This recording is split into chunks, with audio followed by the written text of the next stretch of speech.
The knee or stifle joint is a bit of an oddity. There's no socket, cup or hinge to speak of. It's a few bones held together by a cage of ligaments, tendons, cartilage and a joint capsule.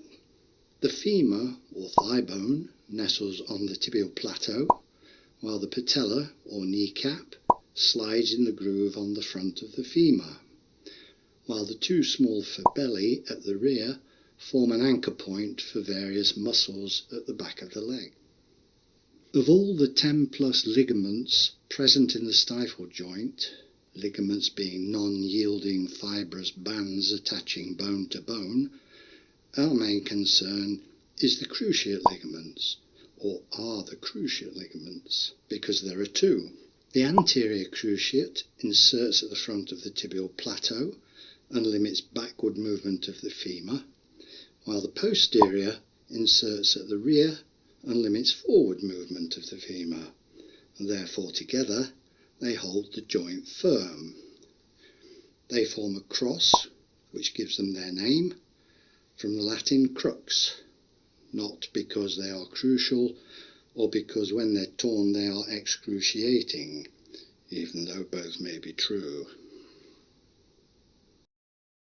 Alright, now cruciates tear because of sudden extreme joint stress, overflexing, overextending and twisting. Typically the dog leaping for a ball and landing awkwardly, the dog running at speed and sticking its leg in a rabbit hole. However, it is clear that in certain breeds, such as Rotties and Labs, produce weakened cruciate fibres.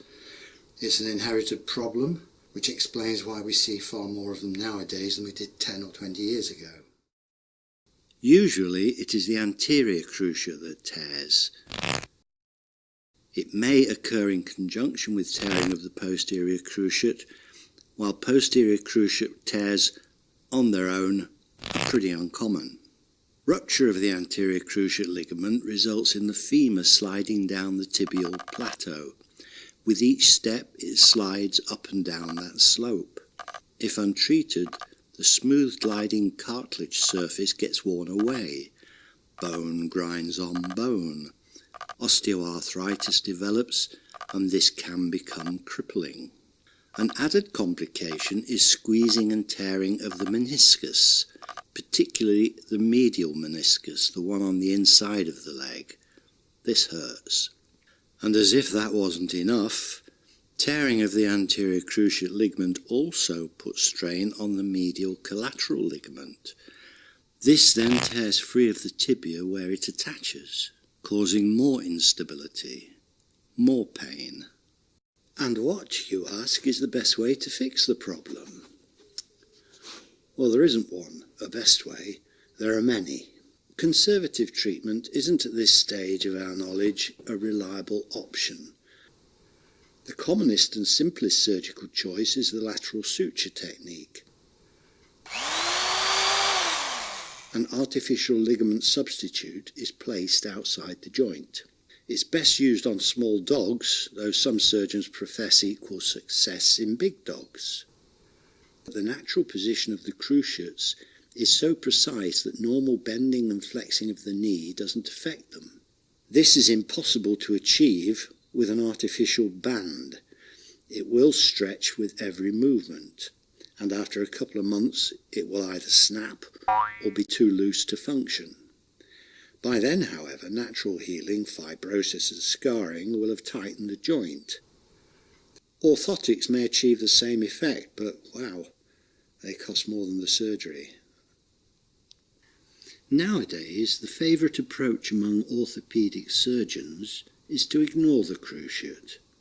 Instead, the knee is remodelled so the cruciate becomes unnecessary, and the preferred method is the TPLO, the tibial plateau levelling operation. The slope down which the femur slides is eliminated, resulting in stability of the joint. A simpler but similar procedure is the CCWO, The Cranial Closing Wedge Osteotomy, another snappy title. A procedure performed increasingly in general practice is the TTA, the tibial tuberosity advancement. We really will have to sort these names out.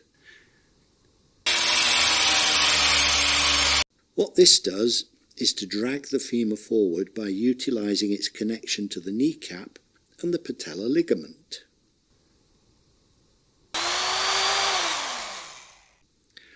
A variety of tools are used to hold the tibial tuberosity in position